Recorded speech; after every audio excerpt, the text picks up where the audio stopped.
హైదరాబాద్లో ప్రసిద్ధ పుణ్యక్షేత్రం కర్మాన్ ఘాట్ ధ్యానాంజనేయ ఆలయంలో నిర్లక్ష్యం బయటపడింది. దాతల సొమ్మును ధర్మకర్తలు సొంతంగా వాడుకున్నట్లు ఆరోపణలొచ్చాయి.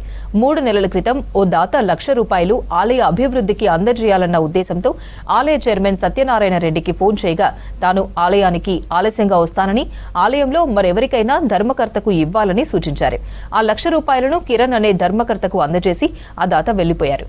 కొన్ని రోజుల తర్వాత పలువురు ధర్మకర్తలు దాత ఇచ్చిన ₹1,00,000 గురించి ధర్మకర్త కిరణ్ను అడగగా దాతకు తిరిగి ఇచ్చేశానని, సదరు దాతనే ఆలయంలో పని చేపిస్తానని డబ్బులు తిరిగి తీసుకున్నాడని అందరి సమక్షంలో ఆ ధర్మకర్త చెప్పడంతో ఆ విషయాన్ని అంతటితో వదిలేశారు. 3 నెలల తర్వాత దాత వచ్చి ₹1,00,000 ఏం పని చేశారని ధర్మకర్తను నిలదీశారు. దీంతో బాగోతం బయటపడింది. విషయం తెలుసుకున్న పలువురు భక్తులు ఆలయ ఈవో లావణ్య దృష్టికి తీసుకుని వెళ్లారు. ఆధారాలు ఉంటే చర్యలు తీసుకుంటామని ఈవో చెప్పారు. ముఖ్యంగా కర్మాన్ ఘాట్ ఆలయంలో 2 ధర్మకర్తలు ఇష్టానుసారంగా అక్రమ వసూళ్లకు పాల్పడుతున్నారని ఆరోపణలు వినిపిస్తున్నాయి. ఓ అర్చకుడి నుంచి డైరీలు ముద్రిస్తామని 40,000 తీసుకున్నట్లు ఆరోపణలున్నాయి. అర్చకులకు మంచి ఆదాయం వచ్చే ఉప ఆలయాల్లో విధులు నిర్వహించుకునే విధంగా చూస్తామని, వారి దగ్గర సైతం ₹1,00,000 వరకు వసూలు చేశారని 2 ధర్మకర్తలపై అలిగేషన్స్ ఉన్నాయి. ఈ వ్యవహారమంతా సీనియర్ అసిస్టెంట్ ప్రసాద్ అనే ఉద్యోగి మధ్యవర్తిగా వ్యవహరించారని ఆరోపణలున్నాయి.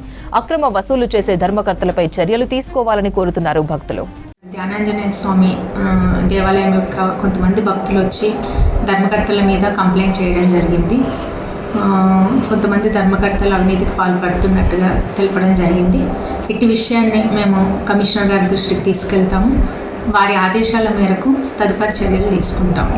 అంటే కొంతమంది టెండర్దారుల దగ్గర అమౌంట్ వసూలు చేశారని, కొన్ని డొనేషన్స్ వసూలు చేశారని ఆరోపణలు వస్తున్నాయి. ఈ విషయాన్ని కమిషనర్ గారి దృష్టికి తీసుకెళ్లి వారి ఆదేశాల మేరకు తదుపరి చర్యలు తీసుకుంటాం. నా పేరు చంద్ర యాదవ్. నేను ఉండేది సాయిరామ్ నగర్ కాలనీ టెంపుల్ పక్కన. ఈ టెంపుల్కి వచ్చిన డొనేషన్ ఏదైతుందో ఈ ధర్మకర్తలు కాజేయం అనేది ఎంతవరకు న్యాయం అనేది దీని గురించి మేము ఈఓ గారికి లెటర్ ఇవ్వడం జరిగింది. దానిపైన చర్యలు తీసుకోమని చెప్పడం జరిగింది.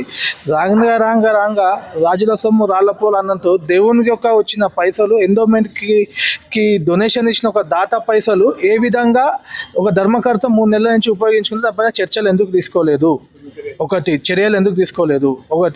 ఈ ఉన్న పార్కింగ్ సిబ్బంది పైన కానీ గుళ్ళో ఉన్న ఇతర టెండర్ల మీద ఎవరైతే టెండర్లో పాల్గొన్న వాళ్ళ దగ్గరికి వెళ్ళి పైసలు వసూలు చేయడము, డైరీల గురించి అని చెప్పడము, పంతుల కాడ పైసలు వచ్చి చేయడము. ఈ ధర్మకర్తలలో ఉన్న కమిటీ ఉన్న ధర్మకర్తలలో కొంతమంది మాత్రమే 2-3 మాత్రమే ఈ యొక్క పని చేసి మొత్తం ధర్మకర్తల దానికి చెడ్డ పేరు